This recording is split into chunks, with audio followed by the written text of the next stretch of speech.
welcome you to this press briefing to commemorate the 2021 World Blood Donor Day. The theme of this year's campaign is 20 years of celebrating giving. Thank you, blood donors. The 20th anniversary of World Blood Donor Day is an excellent event and timely opportunity to thank all blood donors all over the world for their selfless service, life-saving donations of blood over the years, and also to honor the profound impact this has on our patients and the country at large. It is also a timely moment to address continued challenges that we have as a country in order to accelerate what we get in the future over provision of safe blood in our community. It may interest you to know that blood transfusion plays a critical role in healthcare service, benefiting both the patients that are in life-threatening conditions and the humanity at large. Blood transfusion of both blood and blood products help patients to live longer and also have a quality life. Additionally, blood transfusions support complex medical and surgical conditions, and thus making it indispensable in maternal and child care, as well as during man-made and natural disasters. We all know the need for blood, more especially in areas of crisis and also in areas of road traffic accident, as well as maternal and childhood mortality. Recent data indicated that more people are dying currently from lack of access to safe blood and blood products due to multiple conditions like road traffic accident, obstetric bleeding, cancer-related treatment, as well as cancer disease itself, than most of the communicable diseases, more especially in our own developing countries. Regular blood donations are needed all over the world to ensure individuals and communities have access to safe and quality assured blood and blood products. Access to safe blood and blood products is also essential for universal health coverage and is also a key component of an effective system. The World Health Organization recognizes that self-sufficient supply of safe blood component based on voluntary, non-remunerated blood donation and the security of that supply are priorities to the population health. To address the challenges related to safe and quality blood and blood products availability, the World Health Assembly adopted a resolution in 1975, as far back as 1975, Resolution 28.72, urging member states to take necessary action to protect and promote the health of blood donors and recipients. So when we are doing donation, it's not just about the health of the sick, it is also about the health of the donor. And that's why you will not be allowed to donate blood if you just suffered illness or you are on some medications. Voluntary, non-remunerated blood donation particularly saves life of vulnerable people, including mothers during childbirth, undernourished and malaria-affected children, victims of trauma and accident, and patients suffering from sickle cell and other chronic diseases. Based on the foregoing, WHO decided that this year's slogan for the World Blood Donor Day is 20 years of celebrating giving. Thank you, blood donors. To commemorate the milestone of the 28th anniversary of World Blood Donor Day and the profound impact of blood donation on the lives of patients and donors.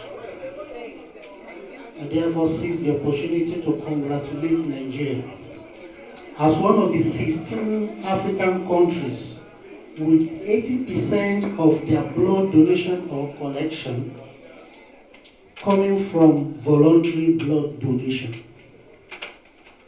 And this is important to us in WHO because what we advocate for is voluntary, non-remunerated blood donation. I'm Husseina Babaina, founder of Aisha Abba Abdullahi Memorial Foundation, which is also known as the 3AM Foundation.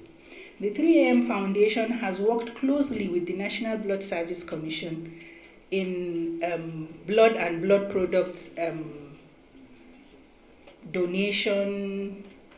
We've had awareness in communities, and I'm particularly happy when the DG mentioned they've had talks with community leaders, religious leaders. This is also another group that we need to look into. These are people that encourage people, because Nigerians, of course, we listen to our religion heads, we listen to our community leaders. So these are people that we need to work closely with so that they can encourage people to come out and donate blood. We've been going to communities in the rural areas. You will be surprised that people do not know the importance of blood donation. The myths and misconceptions concerning blood donations is still very high out there. So it's still a challenge upon all of us to see that we clear those myths. We need to go out there, educate them, enlighten them on the need for blood donation. I was not aware a woman could donate blood until 2021, I think. 2020. That was when I lost my daughter to cancer, blood cancer specifically. So during the course of interacting with NBSC, that was when I knew, because we organized blood donation, we were targeting the men, the young men to come and donate. I didn't know that women could actually donate until I came in contact with National Blood Service Commission, and I was told, yes, a woman can actually donate. So that was the first time I donated blood, and I have not stopped. I'm still donating and intend to continue donating. So celebrating World Blood Donor Day is very important because we need to recognize these blood donors. We need to encourage them. The selfless act they do is worth acknowledging. So let's keep on emphasizing on the need for blood donation, on the benefits for blood donation. I believe we will get there someday. Yes, we will get there. Thank you very much for having me here. It's an honor, and I am. There are reasons for this. If you are a donor, if you are a blood donor, you do not pay for blood. If you are a voluntary donor, you are given an identification, and so you have access to blood when you need it. But if you are not a blood donor and blood is given to you in a facility, that blood that is given to you needs to be replaced. And so it's either you bring another donor to provide the blood, or you provide the blood yourself. Again, there are accessories that go with blood donation. The blood bag and all the other accessories that are used to collect and store the blood. Those need to be paid for. And so those could be some of the additional charges that will come with even when you are the one donating the blood, because these accessories also have cost implications. There are challenges with blood donation. Of course, the main challenge is that people are afraid to come forward because sometimes it's about myths. And so some of the things we do is, for example, an event like this, engaging the press, engaging leaders of thought, engaging with traditional rulers, who just to make sure that we dispel those myths.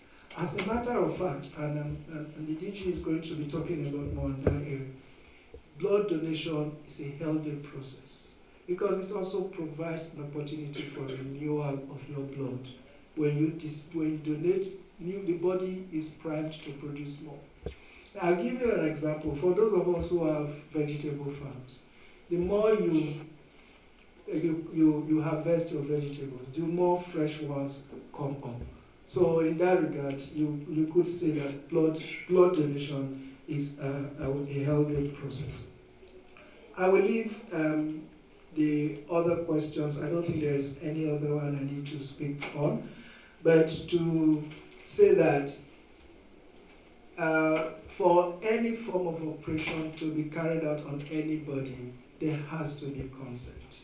The consent for children lies with their parents. And if the parents do not give consent, there is really nothing government can do, because that is the law.